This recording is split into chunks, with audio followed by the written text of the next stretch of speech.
Bonjour à tous, j'espère que vous allez bien. On se retrouve aujourd'hui pour la vidéo bilan de l'Amérique du Sud, Amérique latine. Alors oui, on sait qu'on a beaucoup de retard parce qu'on a quitté le Brésil le 11 décembre et qu'on est aujourd'hui le 12 avril, donc on a 4 mois de retard. Mais ça y est, on est ensemble enfin pour faire le bilan de tout ça et je vais reprendre pays par pays, ce qui a pu nous plaire ou un peu moins nous plaire. Alors, pour rappel, on a commencé notre tour du monde le 28 août. On est parti à Québec. On a passé 3 semaines, au Québec et ensuite on est parti à New York pour quelques jours, 4 jours. Puis Los Angeles où on a fait un road trip, avec, les différents parcs nationaux et on est arrivé au Costa Rica le 9 octobre.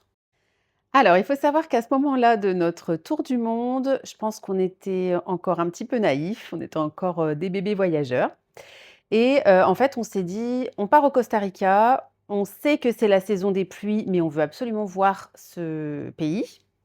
Seulement on voit de tout sur internet, hein, et on ne peut pas vraiment savoir comment est la saison des pluies dans un pays tant qu'on n'y a pas mis les pieds pendant la saison des pluies. Et donc naïvement, on s'est dit: «Bon, bah, c'est pas grave, on part au Costa Rica et puis on verra combien de temps on reste sur place en fonction de la météo».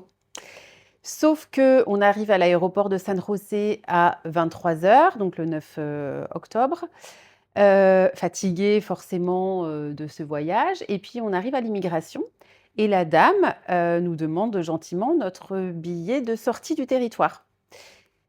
Donc on lui dit, bah, qu'on n'en a pas et elle nous dit: «Ben, parfait, mais vous ne rentrez pas dans le pays si vous n'avez pas de billet de sortie, quoi, que ce soit un billet de car ou un billet d'avion». Donc voilà, on se retrouve, à une heure assez tardive, avec, tout le monde qui est fatigué, hein, les enfants comme les grands et à devoir prendre une décision en 2 minutes. Donc compliqué, un petit peu panique à bord et cette, saison des pluies vraiment nous minait un petit peu. On savait vraiment pas à quoi s'attendre. Donc on s'est dit: «Bon, bah, tant pis, on prend, une dizaine de jours et puis, on verra bien». Alors en arrivant au Costa Rica, déjà, on a été frappés par, la chaleur humide en sortant de l'aéroport. On a passé une première nuit, à côté de l'aéroport et vraiment on sentait une humidité, ambiante et ça a changé un petit peu, forcément des États-Unis et voilà, c'est un pays qui nous a semblé tout de suite très exotique par rapport à ce qu'on avait pu voir, juste avant puisque, ben, on a vu tout de suite, des arbres qu'on n'avait pas l'habitude de voir, des routes, aussi dans un état, voilà, parfois un petit peu, particulier, on va dire, avec des nids de poules, assez importants. Et puis, on a été assez surpris aussi de la façon de vivre là-bas, c'est-à-dire que, on s'est vite rendu compte que tu veux aller à un endroit, c'est bien, mais pour arriver à ta destination, tu ne sais jamais combien de temps tu vas mettre. Par exemple, donc dès le lendemain, on a loué notre voiture de location et on devait descendre à Cahuita qui est sur la côte, est, puisque c'était là-bas qu'il y avait le moins de pluie a priori et un trajet qui devait durer normalement à peu près 3 heures a duré 6 heures. Donc pour le coup, j'ai un mari en plus qui est pas très, très patient.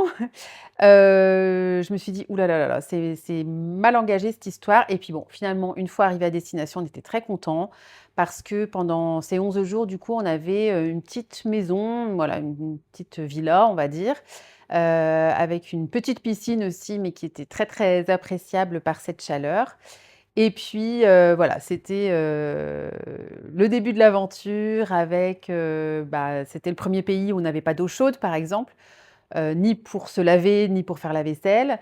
Un débit d'eau vraiment, très, très minime, donc pour prendre un shampoing, c'était une grosse galère, mais voilà, ça nous a plu, énormément, voilà, d'avoir, des petits lézards qui se baladaient dans la Un des maison. Enfin voilà, plus c'était gros regret de notre tour du monde, c'est de ne pas avoir passé plus de temps que ça au Costa Rica parce que finalement, c'était complètement vivable en saison des pluies et donc vraiment, si on avait su, je pense qu'on serait resté à peu près 3 semaines dans ce pays parce que vraiment, je pense qu'il y a des choses magnifiques à découvrir. Bon, après, en 11 jours, on a quand même eu le temps de faire pas mal de choses. C'était notre première re randonnée, dans la jungle. On a fait aussi du snorkeling. On a été à la rencontre, d'une famille de bribris. Donc ce sont des personnes, qui vivent en totale autonomie et avec des habitudes, d'antan, hein, d'aller, chasser, d'aller cueillir, ce qu'ils vont pouvoir manger. On a appris à faire du chocolat là-bas. Ensuite, on a été visiter, un jardin botanique, on a vu plein d'arbres fruitiers. On a été, voir un volcan, du côté de San José, donc à côté de enfin voilà, juste à côté de la capitale. Donc voilà, enfin c'était, enfin je trouve que, c'est un pays où on a vraiment découvert plein de choses. Pour les enfants, c'était génial parce que pour le coup, les cours d'SVT, c'était en direct entre le volcan, la faune et la flore, voilà, c'était, vraiment le pays de toutes les découvertes, qui nous a beaucoup plu. Donc le Costa Rica, allez-y les yeux fermés. C'est un petit peu cher quand même, il faut le dire, les prix sont pas si différents que ça, des États-Unis en termes de nourriture, par exemple, ou enfin voilà, de restaurants, ce genre de choses. Mais c'est un pays qui vaut le coup et si on pouvait, on y retournerait en faisant la côte, ouest notamment, qu'on n'a pas pu faire et puis, Tortugueras, tout ça. Enfin bon, il y a plein de jolies choses à faire, je pense. Donc le Costa Rica, un chouette pays, mais un petit goût de trop peu. Après cette mise en bouche en espagnol, on est reparti dans un pays, hispanique. On est parti au Mexique, où on est resté 5 semaines du coup, parce que comme on a écourté le Costa Rica, on a rallongé le Mexique, histoire de pas trop chambouler notre, planning initial et en se disant encore un petit peu naïvement que financièrement, ce serait plus facile, le Mexique par rapport au Costa Rica ou au Brésil qu'on allait faire après.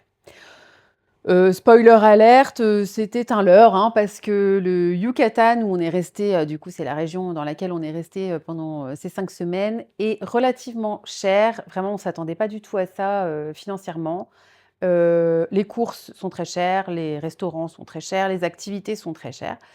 Donc voilà, on a été encore une fois très naïfs sur ce coup-là, mais il n'empêche que le Mexique est un pays qu'on a beaucoup, beaucoup aimé malgré tout. Donc on est arrivé à l'aéroport de Cancun, où on est resté, je sais plus, 5 jours à peu près à Cancun.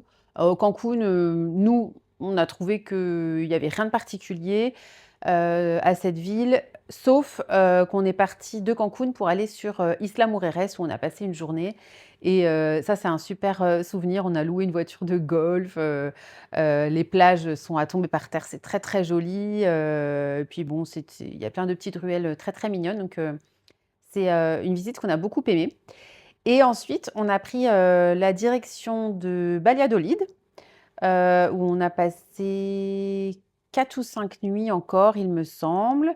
Alors c'est une petite ville très, très charmante. On a eu un logement, on a été hyper déçus, ça attention aussi, voilà, avec des avis Airbnb très, très bons, tout confort, tout ça et en fait, on est arrivé dans une toute petite maison, pas très confortable, très sombre et avec, très peu d'éléments de cuisine, par exemple. Donc, voilà, ça n'a pas été le logement de fou, auquel on s'attendait, mais, la ville en elle-même était très chouette et c'est là aussi où on a été dans nos premiers cénotes, et chouette souvenir. Ouais, c'était vraiment chouette. Ensuite, on est parti du côté de Mérida et donc Mérida, génial parce que j'ai réalisé un de mes rêves, c'était de fêter, Dia de Muertos au Mexique. Vous savez, la fête des morts, donc qui correspond à Halloween, voilà, entre le 31 octobre, pardon, et le 2 novembre. Et c'était génial, absolument. Enfin voilà, si vous avez une ville où vous voulez aller, fêter, les morts, Mérida, c'est génial. Il y a des défilés où les gens sont tous plus beaux les uns que les autres, tout est décoré, l'ambiance est vraiment très, très bonne. C'est une ambiance très festive, très joyeuse. Nous, on a adoré. Franchement, on s'est fait maquiller pour l'occasion, c'était, vraiment génial et puis par le plus grand des hasards, je suis tombée sur des copains, d'école, en fait, des copains d'enfance, d'adolescence, à Mérida, voilà, complètement par hasard et donc c'est un chouette, souvenir aussi. C'est vrai que, voilà, il y a des rencontres qu'on fait sur le tour du monde et puis il y a des rencontres qu'on refait sur le tour du monde et donc voilà, c'était vraiment, un chouette souvenir. C'était génial. Et ensuite, gros coup de cœur aussi pour, Bacalar où on a passé 3 nuits, il me semble. Là, c'est pareil, on s'est dit: «C'est presque, trop court» parce que Bacalar, c'est magnifique. Il y a une lagune aux 7 couleurs, il y a Los Rapidos à faire. Enfin, l'eau est d'un bleu, mais c'est même pas descriptible, c'est vraiment magnifique et donc si vous passez dans le Yucatan, vraiment, nous, on vous recommande d'aller à Bacalar parce que c'est vraiment un chouette endroit. Ensuite, on est remonté vers, Playa del Carmen, où là, c'est pareil, il y a plein de petites choses, hyper sympas à faire. Il y a des cénotes, vraiment super sympas. Allez voir, notre compte Instagram, Braise Explorer parce que, là-bas, j'y ai fait des réels et des stories où j'explique un petit peu tout, c'est vraiment chouette et dernier coup de cœur au, Mexique, c'est, Holbox. Une petite île, au nord du Yucatan et génial. La petite île, bohème, où il y a pas de route, c'est que du sable, donc il y a que des petits taxis, qui te trimballent d'un point à un autre, sinon tu vas à pied et voilà, très beau, très, très beau, vraiment, il y a Punta Mosquitos à aller voir où tu vois des flamants roses, enfin, voilà, super. Donc le Mexique, un très, très beau pays, en tout cas le Yucatan, parce que c'est la partie qu'on a faite. Un très, très beau pays, vraiment, magnifique. Il y a plein de choses à faire, c'est hyper diversifié. Petit bémol sur, les sorties en voiture, parce qu'on a loué une voiture pendant 5 semaines et il faut dire qu'on n'était jamais très rassurés. En fait, on a entendu, pardon, des choses, pas très cool, sur, un petit peu de corruption de la part, de la police et donc on a serré les fesses pendant 5 semaines pour ne pas se faire arrêter, sachant qu'on avait eu des mésaventures à l'aéroport. Déjà en arrivant, on nous a demandé de payer une taxe, pour, le drone alors que d'après moi, enfin voilà, si je relis la loi, je pense que nous n'avions pas à payer cette taxe, mais voilà. Donc j'avoue qu'en termes de sécurité, on n'était pas hyper à l'aise. On s'est fait arrêter sur le bord de la route aussi par un gars qui se faisait passer pour un flic en nous disant qu'il y avait une déviation, puis en fait, c'était pas vrai. Heureusement qu'on n'y a pas été parce que je ne sais pas où on serait tombé. Voilà, donc voilà, ce bémol sur ce sentiment un petit peu d'insécurité par moment, mais sinon ça reste un très, très beau pays et nous on a adoré. On aura donc passé 5 semaines au Mexique du 21 octobre au 26 novembre et donc le 26 novembre, on a pris l'avion direction Rio de Janeiro au Brésil, pour le plus grand bonheur des enfants parce que bon, c'était le rêve de Yael d'aller au Mexique à la rencontre de Neymar, que l'on n'a pas vu. Voilà, très étonnant. Mais c'était aussi, le rêve de Tess parce que, voilà, je pense que c'est très, instagrammable. Elle avait vu pas mal d'images, sur ce pays. Elle avait très envie d'y aller et il faut dire que, on a tous été très, très emballés par ce pays. Donc on avait, fait le choix d'y rester que 2 semaines. Alors clairement en 2 semaines, tu peux pas faire la totalité du Brésil et on avait même envisagé d'aller jusqu'aux chutes d'Iguazu, ou d'aller en jungle, en Amazonie, tout ça et en fait, non, non, il y a un moment donné, faut aussi se dire qu'il faut rester raisonnable et financièrement et s'économiser au niveau de son énergie aussi. Parce que, en 2 semaines, clairement, tu peux pas tout faire et tu peux pas passer ton temps dans les avions non plus. Enfin voilà, il y a un moment, faut être raisonnable comme je disais. Donc, on a fait le choix de rester 2 semaines, de faire une semaine à Rio et une semaine du côté de São Paulo et je pense qu'on a fait le bon choix pour le coup, à refaire, enfin si on a l'opportunité de refaire le Brésil et ben, on ira ailleurs, pour visiter le reste du pays. Mais en tout cas, déjà ce qu'on a vu nous a beaucoup plu. Il faut dire que, direct en arrivant, on a mis les pieds, sur le sol brésilien et on donc c'était tard dans la nuit et déjà notre chauffeur de taxi, alors il parlait pas bien anglais, mais on a réussi un petit peu à se comprendre avec, Google Translate et je sais pas, déjà il y avait une espèce de chaleur qui se dégageait de lui, il a été très prévenant, il nous a vraiment accompagnés jusqu'au pied de notre immeuble pour être sûr qu'on arrive à destination, sains et saufs, enfin voilà. Donc déjà ça nous a plu. Donc on avait un appartement sur Copacabana, voilà, juste, en face de la mer, donc trop, trop bien Le lendemain, on est parti faire des petites courses et voilà, on a senti une atmosphère très plaisante. Alors, on lit beaucoup de choses sur Internet, on voit beaucoup de choses concernant le Brésil et son insécurité, mais nous, d'emblée, on a quand même constaté en tout cas qu'il y avait une chaleur humaine. Voilà, c'est une ambiance qui nous a beaucoup plu dès le départ. Et donc, on a passé une semaine à Copacabana et c'était une semaine de folie. Alors, pour le coup, le Brésil, je crois que c'est le pays où on a fait le plus de trucs de dingue en peu de temps. Ça a été un condensé de trucs de fou. Les enfants, c'est leur pays préféré parce qu'on a vraiment vu des trucs de malade, quoi. Au Brésil, on a été voir le pain de sucre, donc on a pris le téléphérique, tout ça, donc déjà c'est des paysages absolument magnifiques. Et pour l'anniversaire de Tess, un petit peu en avance, donc Tess, elle a eu 18 ans pendant le tour du monde, le 14 décembre et son rêve, c'était de faire un tour d'hélicoptère au-dessus de Rio. Donc en bons parents que nous sommes, on a exaucé son rêve pour ses 18 ans. Donc, un petit peu en avance parce que le 14 décembre, on n'était déjà plus au Brésil. Mais un petit peu en avance, on est tous les 4 montés dans un hélicoptère et on a survolé, Rio avec, son stade de foot, avec ses plages, avec son pain de sucre et avec le Corcovado, avec, le Christ rédempteur dessus qui est absolument magnifique. J'en ai pleuré tellement, c'était, irréel ce qu'on était en train de vivre. C'était, un moment, mais inoubliable, pour tous les 4. Et puis c'était notre première en hélicoptère pour tous les 4. Enfin voilà, c'était notre baptême, c'était fantastique. Et dans la foulée, je crois que c'était l'après-midi même, on a été justement, en haut du Corcovado pour voir le Christ rédempteur. Et là, c'est pareil, je pensais pas pouvoir m'émerveiller autant devant une statue, un petit peu comme la Statue de la Liberté, à New York. Là, je me suis retrouvée aussi en admiration devant une statue qui est si grande, si belle. Tu te dis: «Mais comment ils ont fait pour monter, ces sculptures, en haut d'une montagne?» Enfin, c'est spectaculaire. On a eu un temps magnifique. Alors pour information, on y a été vers 16 heures et je trouve que la lumière était folle.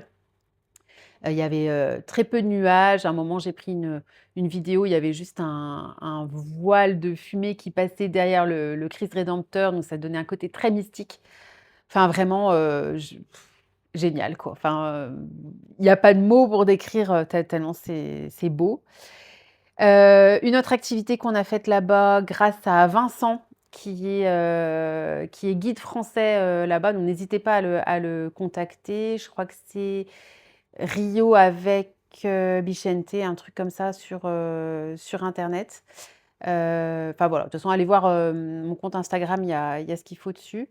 Donc là, grâce à Vincent, on a été voir, une favela et c'était génial. Alors moi, je partais pleine d'a priori en me disant: «Oh là là, aller dans une favela pour, voir des enfants, qui n'ont rien», voilà et en fait, bah, je me suis plantée sur toute la ligne parce que la favela, c'est pas du tout ce qu'on nous apprend dans nos manuels scolaires. C'est plutôt un endroit très joyeux, où des gens, bah, bien sûr, ne roulent pas sur l'or, mais ils ont des maisons en dur, voilà et puis surtout, ils sont très heureux d'habiter là, tous ensemble. C'est vraiment une très belle communauté. Donc c'est une visite qu'on a tous adorée, enfin vraiment. Puis c'est, bon, hyper typique, tu montes en haut de la favela, en taxi-moto derrière un mec que tu ne connais pas sans casque, enfin voilà. Mais c'est l'aventure et c'était juste, génial. On a été aussi visiter, Ilha des Gigoya avec, Vincent. C'était, très mignon aussi, un moment très bucolique, dans Rio et dernière activité, à tomber par terre, on a été voir un match de foot au Maracanã, donc le stade mythique de Rio et là, on a vécu, un moment, improbable avec, des supporters mais, en feu, debout du début à la fin, à hurler pour, supporter leur équipe. Enfin voilà, c'était un moment, génial, absolument génial. Si vous allez, à Rio, il faut absolument que vous fassiez cette activité et Vincent peut vous avoir des places donc, allez-y les yeux fermés, c'est voilà, des souvenirs, uniques.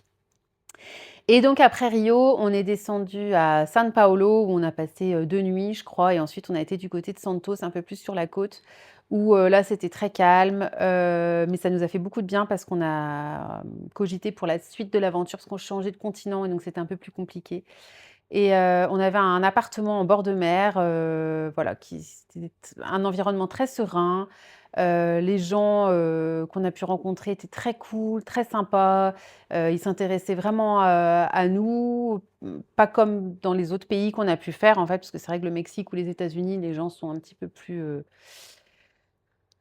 un petit peu moins, ouais, je pense qu'il y a beaucoup de tourisme et voilà, du coup, ils sont un petit peu, moins à l'affût de d'où tu viens, ce que tu fais dans la vie, tout ça. Alors que là, voilà, les gens s'intéressaient vraiment à nous et puis nous aussi, on a pu, taper la causette avec eux donc voilà, des super souvenirs, vraiment le Brésil, ça nous a vraiment plu, à tous les 4.